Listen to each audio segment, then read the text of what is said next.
Hello, my internet friend. Matthew Berry here with a Week 12 edition of Love and Hate. Thank you so much for clicking on the video, or if it just auto-played to the next one, thanks so much for not clicking out of it.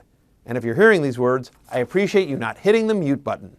As for a guy I absolutely love this week, Brian Hoyer of the Houston Texans. He's actually available in a lot of ESPN leagues. He's going against the Saints. And listen, New Orleans, just because you fire Rob Ryan doesn't mean that you don't have a Rob Ryan defense. Check out these stats. Like literally, there's so many stats that say, hey, the Saints are not good, but here's a few of my favorites.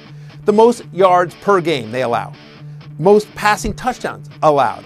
They're tied for the fewest interceptions. In fact, the New Orleans Saints have allowed 49 more fantasy points to opposing quarterbacks than any other team in the National Football League. Hoyer, before he got hurt, actually pretty good, at least 17 fantasy points in 5 straight games. When you can just chuck it up to DeAndre Hopkins, good things happen.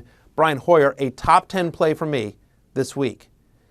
I also like his wide receiver, Nate Washington. Obviously, Hopkins is pretty good, but check this out. Nate Washington will be up against Brandon Browner on most of his snaps. Per Pro Football Focus, Brandon Browner ranked 112th in coverage among cornerbacks out of 112 cornerbacks.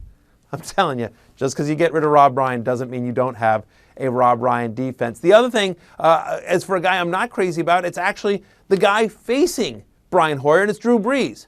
If I told you I had a video about Brian Hoyer and Drew Brees, you probably, and one was a love and one was a hate, you probably wouldn't have said, oh, Drew Brees is the love, right? But it's true. The fact of the matter is that as great as Drew Brees is, he has struggled on the road this year. Check this out. In 4 road games this year, remember he didn't play in that game at Carolina.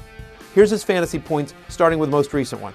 12, 12, 15, and 16. In 4 road games this year, Drew Brees has only 6 touchdowns.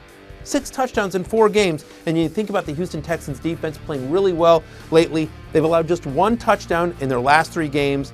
And in each of those games, they've given up under 200 yards passing. I don't see Drew Brees putting up a top 10 game this week on the road at Houston.